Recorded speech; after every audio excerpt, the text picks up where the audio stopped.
Hello there, good evening and welcome to Political Lens on Voice of the People Television, VOPTV. We are broadcasting on Metro SL TV channel 264. I am Chukwuma Okoro, and this evening we are looking at the looming state of emergency in Zamfara and Benue states, as the House of Representatives has invited the governors and the Houses of Assembly to explain the state of insecurity in their states. Now the question is, will the President also declare a state of emergency in both states? We will also take a trip to Port Harcourt to review the state walkout of the President's wife, Remi Tinubu, and the wife of the sole administrator, Mrs.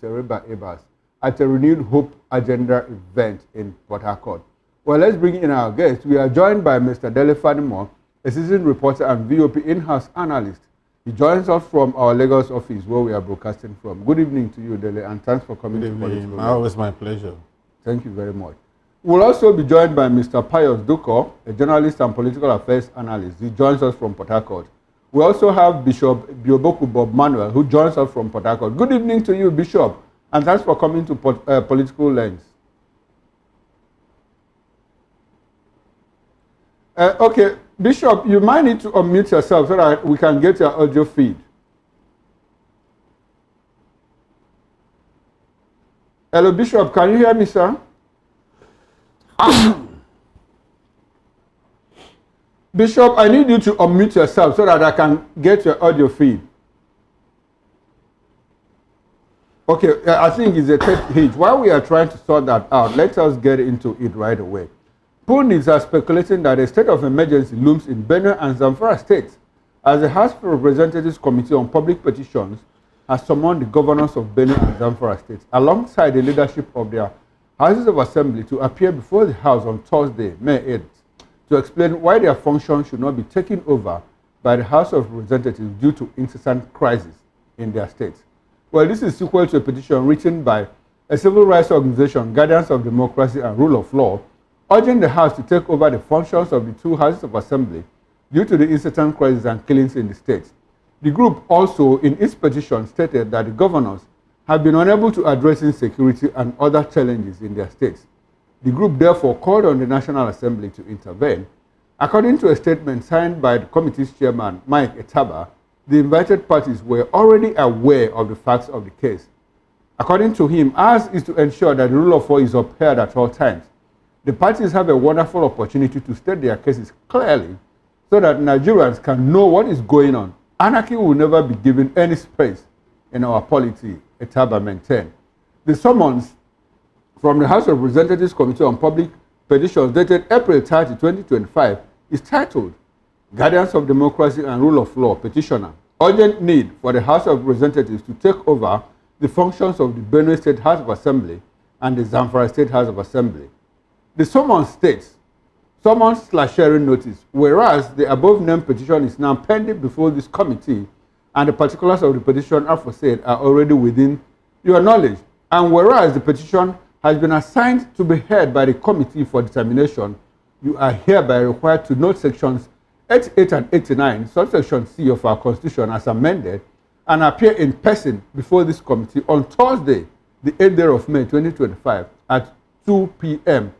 or so soon thereafter as the committee shall direct. Venue is the House of Representatives, room 2429, New Wing.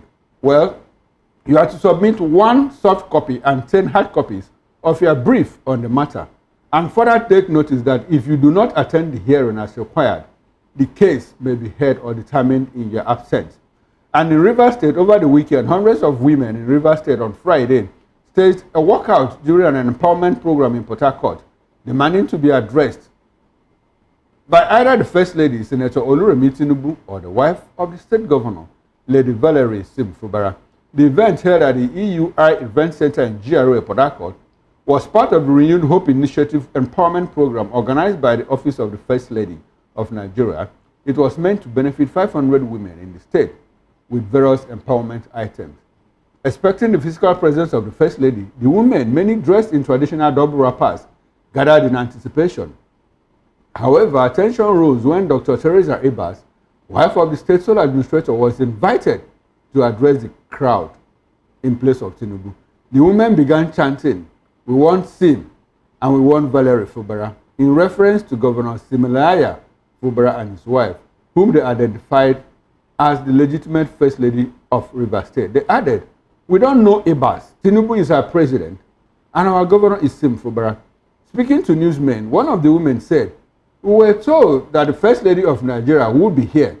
If not her, then the wife of our governor, Lady Valerie Sim Fubara, should speak to us, not someone representing someone who doesn't represent us." Another protester, Favor Ekpeye, clarified that women's actions was not a rejection of the president's wife, but rather a protest against the substitution. She explained that they staged a walkout because they were expecting the wife of the president to address them and not the wife of the sole administrator. She stated, "The propaganda that we rejected the wife of the president is not true. We were told to come and welcome Her Excellency, Senator Remi Tinubu. And we dressed up, see me with my double wrapper. We're so happy to welcome Her Excellency because you appreciate her good deeds to us with the empowerment programs. So we stood up and left because Rivers women, we are not fragile. We have a governor that we love and we support our governor." Now she added, "We have a president that we support and we have our mommy of the nation that we support for empowering women in the nation that we so love, that we support." Efforts by the organizers to pacify the agitated crowd were unsuccessful as women continued chanting and gradually exited the venue.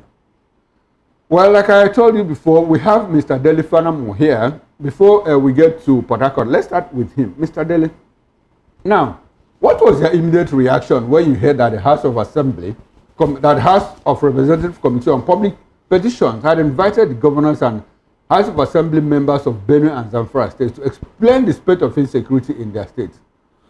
Does conventional wisdom support that kind of invitation, especially knowing the real issues surrounding insecurity in Nigeria? What was your quick reaction?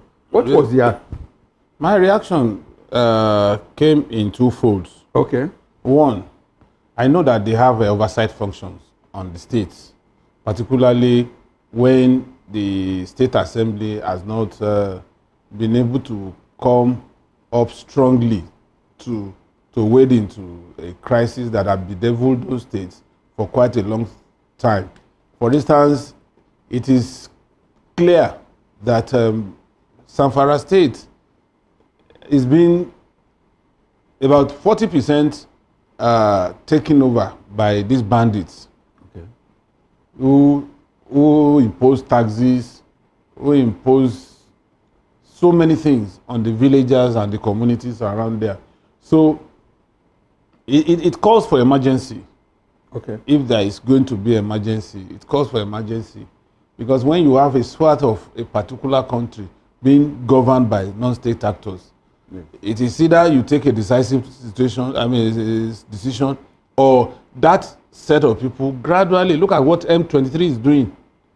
You know, gradually they can overrun the country and then install their man. Okay, I ask that question in the light of the fact that what do you think, as an individual, what do you expect the House of Assembly of Zamfara and Benue states to do with regard to the state of insecurity?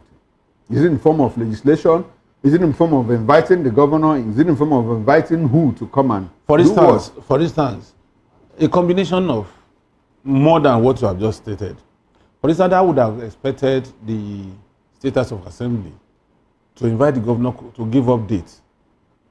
If he's incapacitated to the extent to give update on what he has done, okay, to mitigate this crisis and that had failed.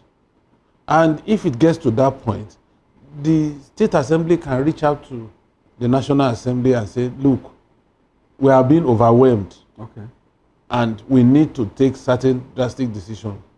And then as the House of Representatives, just like when they wanted to put a stamp on Rivers emergency rule, the president had to go back to the National Assembly to stamp it and give approval for it. So that clearly shows that there is this oversight functions by the National Assembly. Okay. But that is as far as the Constitution demands. And that is also on paper. But in practical terms, what can the state governor do?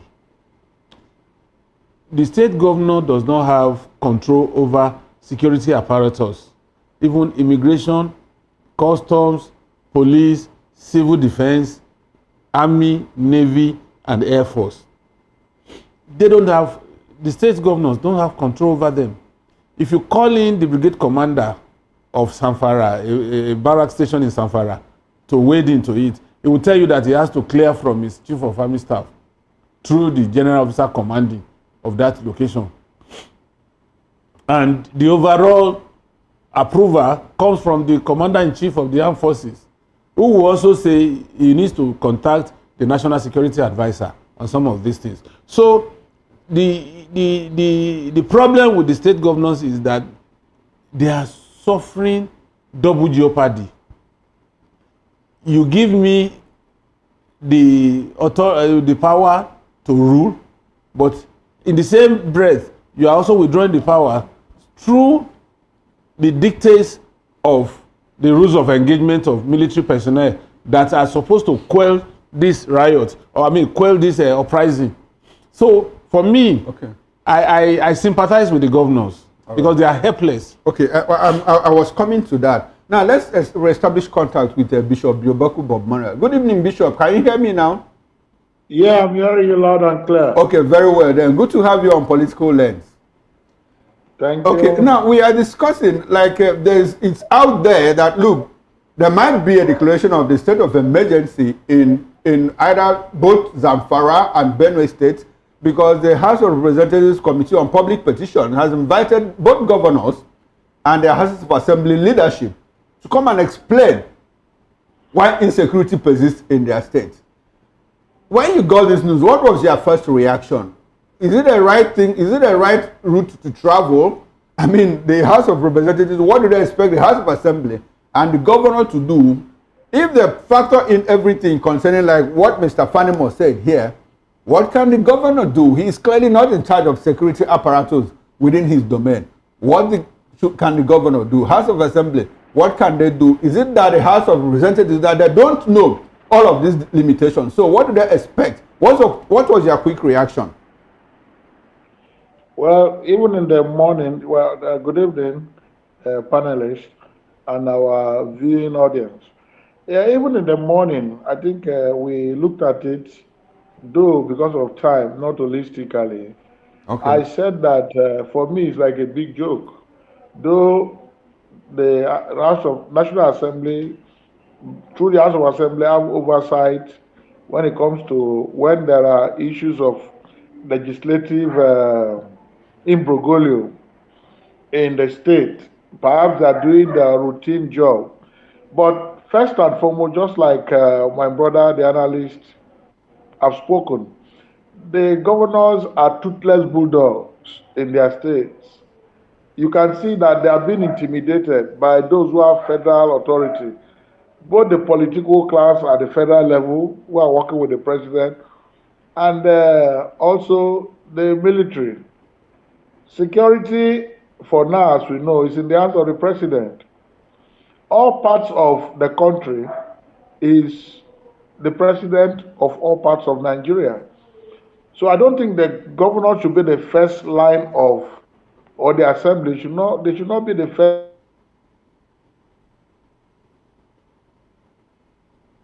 security that has.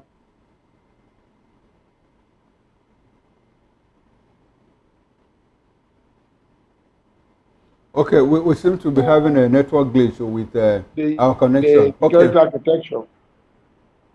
And so what basically I think is that, yes, they may be doing some inquiry. They may want to also do some fact-finding. To that extent, nothing is wrong. But if it is to quell the already bad situation in those states, it's not today. Okay, all right, Bishop, if you can hear me. Okay, if you can hear me, Bishop, yes, I got your point. On a closer note, why didn't the committee invite the governors of Plateau State, Ebonyi State, Ondo, Borno, and Kwara states, where Nigerians have also been slaughtered by all these killers? By gunmen, known and unknown gunmen. Why did they single out Benue and Zamfara states? Is there anything about these two states that we don't know? Why? Yes. Okay. Yes. What I think is that the National Assembly and the insecurity is becoming embarrassing to tell you. This country is under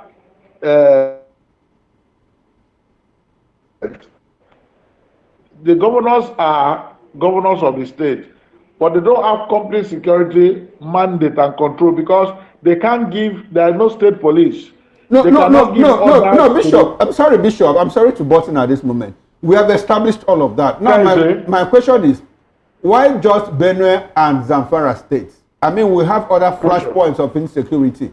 We have other flashpoints of insecurity. Talk about Plateau State, talk about Ebonyi State, talk about Enugu State, where 19 communities were sacked by armed invaders. Talk about Ondo State, where farmers have been killed. Talk about Borno State, where the Shehu of Borno even said, look, Boko Haram is in control of more than 3 local governments. And the governor said, we are back to the 2014-2015 era.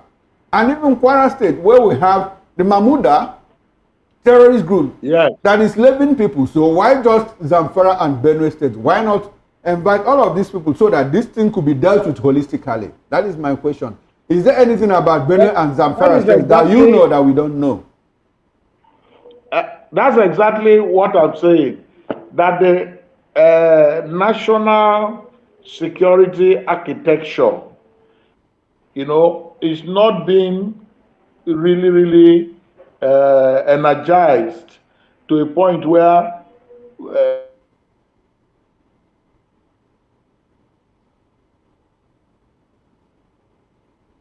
training of personnel and deployment also.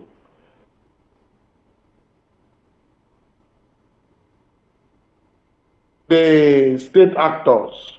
There are a lot of compromises, there are a lot of politics in this insecurity. And the worst thing that will happen is for us to politic with our security. Whether you like it or not, non-state actors are having backing. Most of the time, they have protection. Even when they are arrested,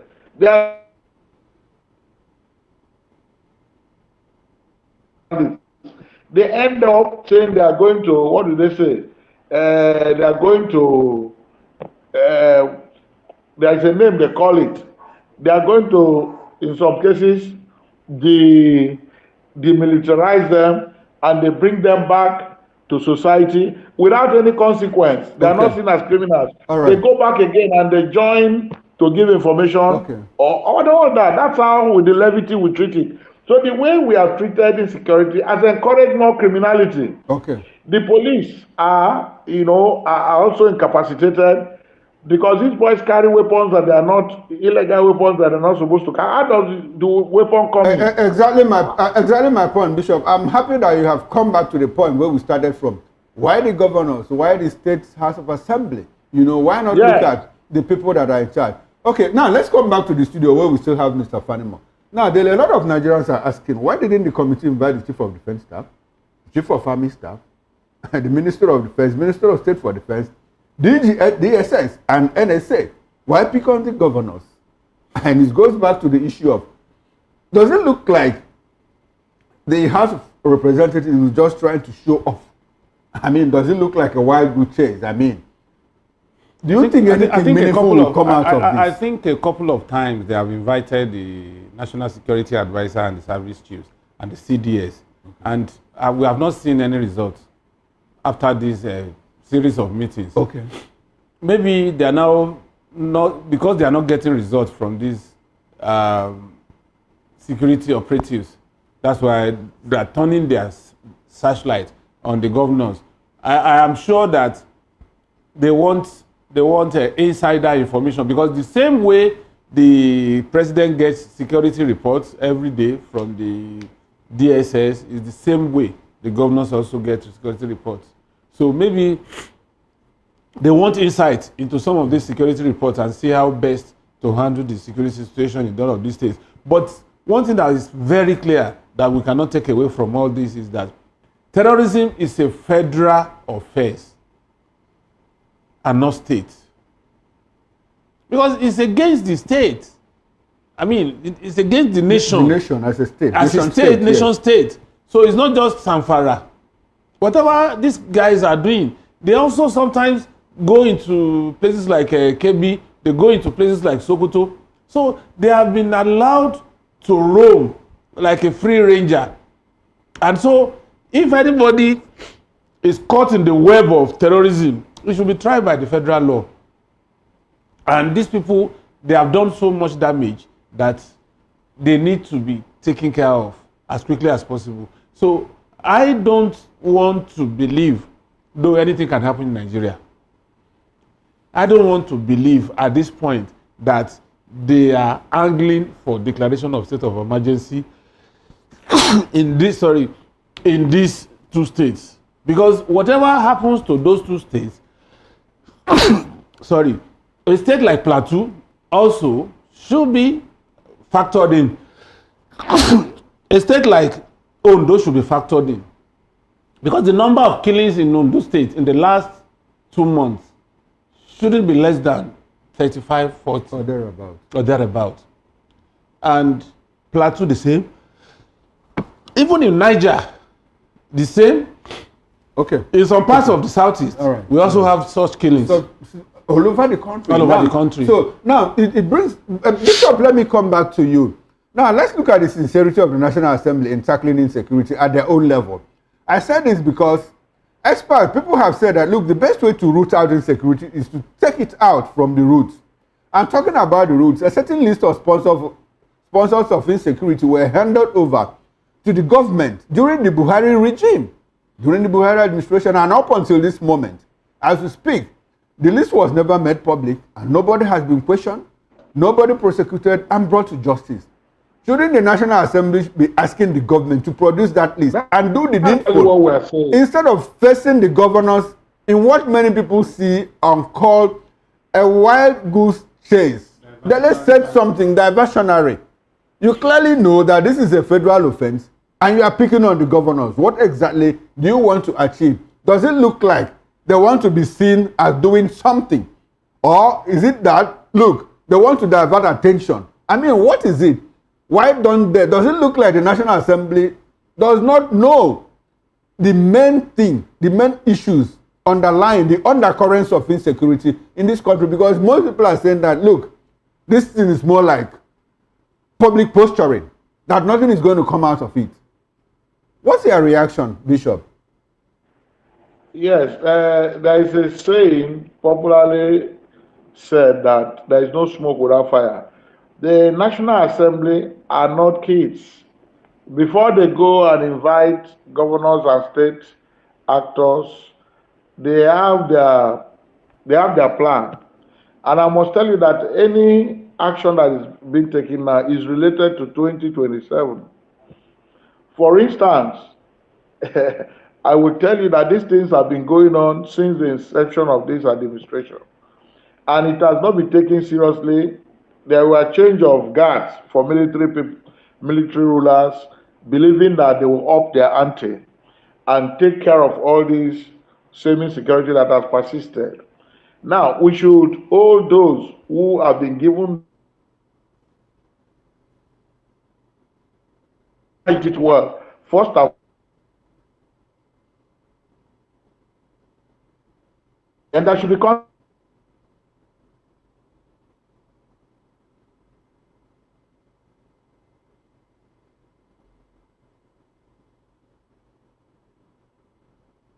All right. Unfortunately, we can't get a Bishop's audio feed. So we'll come back to the studio here where we still have Mr. Dele Fanimo. Dele, I mean, let us look at this thing very well. Let's do a review. During the Buhari regime, during his administration, a certain list of 400 people, 111. And 11. From UAE. From UAE. And the thing is gathering dust, in one cupboard in Aso Rock. And we are running helter-skelter. Does it look like the National Assembly at their own level, they cannot call the executive, they cannot call the National Security Advisor to dust up that list and do the needful? Does it look like they are pretending, living in denial? So how do you interrogate their sincerity in tackling insecurity in this country? You see, it is very clear that we play politics with human lives in Nigeria. And this is a classical example of how we play politics and play the ostrich and live in self-denial just because of political correctness. Because if another country will use its resources to fish those who are funneling funds to these terrorists, which fund had been used over time to procure arms and ammunition and to even do intelligence job for these terrorists. And these people were named, 411 of them. That was about 3 or 4 years ago. And up till now, federal government does not have the lever to mention these names. Granted, conceding without agreeing that the previous government may be sympathetic to these people, because we have had occasions when Buhari will say, your people are killing my people, that any attack on Boko Haram is an attack on my people. Or attack against the North. Against the North. And that's, of course.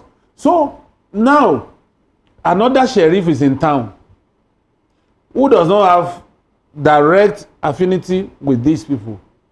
Why is it taking him so long to expose these people behind these terrorists? At least that's the best way to cut off these people. Once they don't have the regular supply of arms and ammunition, they don't have intelligence and all that, it becomes easier for state actors, particularly our security operatives, to go in and take care of these people. Now, does it look like these sponsors are more powerful than the state itself? Because, I mean, it's gravitating towards that. We hear certain comments from people in government saying that, look, even the ammunition that we use, that these people use, were received from the military. Some of them ambushed, some of them sold undercover and all of that. Yet, we hear all of these things and nothing happens. We move on as if everything is okay. And tomorrow we see the House of Representatives invite the governor of a state to come and do what? Honestly, I tell you, do you know that what it requires to put a stop to these terrorism, banditry, kidnapping, and all that is to make a scapegoat of just few people. Just out of these 411, give us 11.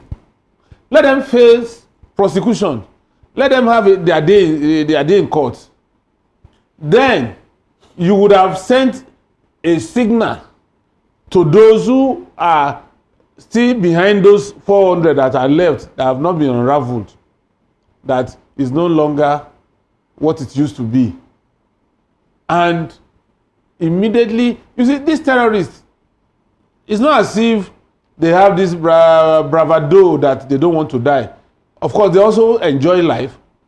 When they know that they have free reign, they do anything they like. But the moment people go in and checkmate them, you see that they will beat a retreat. All right. Why did they leave Niger to come down to Nigeria? Tonji is from Niger. Why is he not plying his trade in Niger? And most of these people that are, if you look at their videos, you know that they don't look like Nigerians. These are people from Mali, Burkina Faso, that have made this place their home. Now, the question is, in all of this, does it look like you and I know these things better than members of the National Assembly? So why are they playing the ostrich? They are just playing the ostrich for political correctness. Okay, perhaps. Now we are running out of time. Before we go to River State, all consider, do you think that the president will be disposed to declaring a state of emergency in any of these states? Because if he does, he might also declare in Plateau, in Borno, in Kwara, and in other states. So if you consider everything, do you think that the president will do that? It's going to be a bandwagon effect. Because my own state, Ondo State, have been bedeviled by these marauding guys. And they have killed, they have maimed, they have raped in Ondo State. So why not declare state of emergency if that is the premise on which you want to declare state of emergency in Benue and Zamfara State? If that is the premise, then it has to go round. But then when you declare state of emergency, do you think that the president will do that? he will not do that because he knows that when you declare state of emergency in about 6 or 8 states in Nigeria, automatically you have declared state of emergency in presidency. But at the point, we had 5 states. Was it 5 states or what? 5 states in the north. In the north, but yes. I think that one was just partial because the governors were not removed. Okay, so do you think that if he does it again, that he will let the governor stay? You see, he doesn't need this, whatever it is that he's trying to use the National Assembly to do. As Commander-in-Chief of the Armed Forces, Buhari, when he was a GOC, they gave him orders to flush out some criminal elements. He pursued them to the border and they said he should come back. He said no.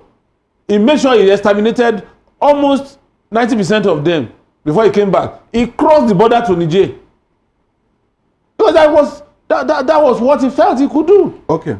All right, thanks very much. Now, let's go to Rivers State, where there is more like a rumble over the stage walkout on the president's wife, who was represented by the wife of the sole administrator, Mrs. Teresa Embarrass, by Rivers women. Some have said it was an insult on the president's wife, it's an insult on the presidency.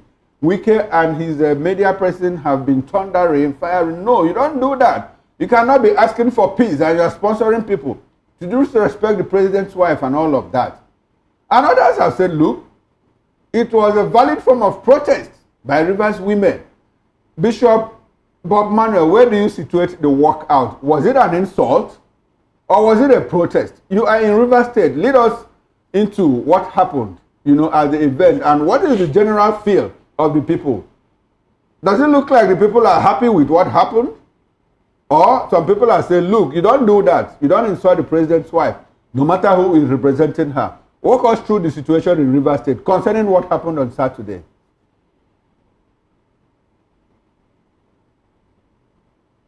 And we don't actually take laws into our hands.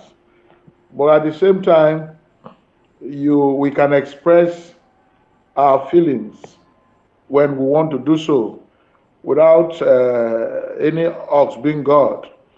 These women, I would not justify whatever action they took against the administrator's wife, because for now, they are the people who have the presidential mandate to act as administrators. And if she was representing the president, she would have been given that honor. But I think was a statement these women wanted to make, that in the first place, they didn't see perhaps the way the state is being run now, they're not happy about it, because it's beginning to look like that it's not an emergency, it's a normal administration, where emergency is to come and look at the things that are not properly done and you fix them, then you leave. But now it is looking like, in the first place, there are matters in court. I hope what you are saying is not even sub judice. In Supreme Court, the PDP governors are there challenging the president that he does not have the right to remove democratic structures. He has the right to declare state of emergency, but not to touch the structures. So people are not happy, and these women have been on the streets. It is not the right time to gather people who are already angry. That's why I want to say our management of public affairs must use intelligence, because you can gather women, you don't know their feelings, you don't know their mindset. And it was that kind of spontaneous outburst that we saw. Maybe not all the women there, but a group of women who are aggrieved that they have been unjustly their state. All right, Bishop, it's is not targeted at the president's wife. Okay, it's interesting to know how positions have changed, because I've had cause to discuss this particular issue with you, and at a point you were of the opinion, I don't know if you are still of that same opinion, that look, the declaration of the state of emergency was illegal, that the president had no right to do that, because clearly that there was no need for that in Rivers State. But I hear you now say that, look, the sole administrator is the person that is holding the president's mandate on behalf of the people. What has changed in the past 2 months, in your view, that it has become acceptable to you? And part 2 of this question, that event, did it eventually hold? Because I hear you say that not all the women walked out, a few of them walked out. Did that event eventually hold? From what we heard, the event, even while they were protesting, the administrator's wife was still talking. She didn't stop talking. And I think some of them walked out because she was still talking. But if you look at the video, they are self-explanatory. What I mean by if a situation is imposed on you and they have state backing, what do you do? Let me give you an example. The NDDC Act does not have a place for interim regime. Under Buhari administration, because they wanted to do an audit, and Akpabio was then the Niger Delta minister, they created an interim administration, which was like a sole administratorship. But it had no place in law. And they were also given money to expend. So we have seen all these things that are not having constitutional backing, so to say, because the president is involved. Everybody wears a toga. People are saying that it is or pockets of these groups we are seeing. That's what. All right then. We okay. Thank you very much, Bishop. I will come back to you. Now let's come back to the studio. Dele, what happened in Rivers State over the weekend when a group of women staged a walkout when the representative of the president's wife, who happens to be the wife of the sole administrator, was speaking? Was that an insult or was it a protest? Was it an embarrassment to the office of the First Lady? How will you situate all of that? I don't think there's an insult in that.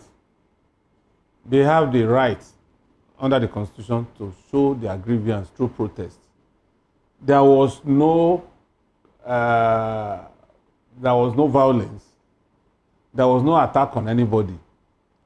They stood up and said, this woman is not known to them. They didn't vote for the husband. So why should she now come and address us? The person they voted for is on suspension. We'll wait until when the person we voted for is back on the seat. So that's their own fundamental human right. They have every right. If they would have probably had problems if at that point they start throwing stones or cudgel at Mrs. Embarrass, who at that occasion was representing the president's wife. But they only stood up and walked out on her to say, we are not happy with you because we didn't vote for your husband. So you cannot stand there representing your husband. That's the video of the event where the women staged a walkout, while the wife of the sole administrator was speaking. And they came out and started chanting, we want Sin, we want Valerie Sin, Fubara, the wife of the governor that we elected. We know the president, we know his wife, but we don't know this person. He is representing somebody that does not represent us. But some people are saying, look, some people are crying blue mother. I said, how can Wike and his camp are saying, how can you do this? And they're even saying that, look, Fubara, how can you be begging in one breath and you are sponsoring protest to embarrass the president's wife? And some people are also saying, look, there's a possibility that it is even Wike that organized this thing to embarrass Fubara. Because according to him, according to all of these pundits, look, they are not still at the same page. And the question will be, in all of this, Rivers has become more like a political chessboard, and the accusations and counter-accusations between the former and the present governor, and at a point, nobody knows who to trust. The president doesn't trust the governor, he doesn't trust Wike, from what we understand. He was cut out of a meeting in London and all of that. So, why is it difficult for the intelligence community, to know people behind this? They did not know it was going to happen, and they allowed it happen because more like it's an embarrassment to the person of the First Lady. Then shouldn't the DSS, shouldn't its security intelligence have known that this was going to happen? Could this happen during the military era? I am happy that you have decades of exposure in the media. You and I know that in some cases, if not most cases, it is the media that give these people heads up. How could this kind of program happen in Rivers State and DSS cannot get prior information that these women will do what they did? Exactly my point. Exactly the question. And they let it happen. And now everybody are trading accusations. It shows the level of failure of intelligence. I have witnessed something in the past, and it still rings in my head. At Airport Hotel, Ikeja there. This Pade Banjo that was just recently buried, and some Nadeko chieftains. Okay. They invited journalists, open invitation, to come and witness their press conference. Did you know that that press conference was held? We were in that hotel for more than 2 hours for question and answer and the press conference proper. It was when radio and television started reporting it that they started running Esther coming to media houses to come and give them feeds on what happened at that point. Is it not the same DSS that they were to barge into a judge's house in Benin? They went to the other man that had not committed any offense to bust him, leaving even the person they were assigned. So they didn't do enough intelligence to know the exact house they were supposed to go into, which was a national embarrassment. So what is beneath these people? That, look at that gathering. At that gathering, at least there will be about 400 women clad in uniform, which means this thing had been prepared and organized. They only came to play what they wanted to play in that place. Ordinarily, that meeting should have been put on hold if they have enough intelligence to show that this is what is likely to happen at that point. So for me, it's failure of intelligence. Okay. And if anybody should be accused of embarrassing the First Lady, it should be the DSS. Okay. Not these women. All right, let's go back to Port Harcourt where we still have Bishop Bob Manuel. Bishop, do you see the persistence of Rivers people making the president recall the governor? Some say it will be a democracy gift to the people of Rivers State on May 29. Do you see that happening? It has happened already in the spirit. We are waiting for it to be physically consummated, because the president also wants to correct the error that has been made, rightly or wrongly, and for him to have rest of mind. You know, insecurity can be created unknowingly by actions that are taken by those who govern us. I think the president must have known by the reaction of stakeholders, internationally and locally. He has seen that there were errors, even with the National Assembly, given a tacit approval, never made convinced a lot of people. So, and again, the reactions that we have been finding, it means that this governor is loved by his people. Whether you say is the person sponsoring it or not, I can tell you for sure that most of those groups are organic groups. The governor is not the normal politicians that pay people money or rent crowd. These are people that his governance system have affected directly or indirectly. They are the people you are seeing who are coming out as volunteers to do what they are doing.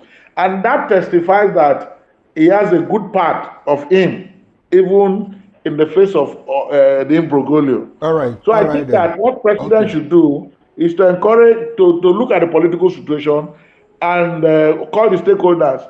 Even the minister himself, if the reconciliation is going on and anything happens, I believe he can pick up his phone and call the governor to say, why is this happening in your state? Not to send his press, his media man to go and begin to take unnecessary advantage of it. All right then. Does he want Thank you very much, Bishop Bob Manuel. I'll take that as a concluding thought because we have I think it's not necessary. Thank you very much.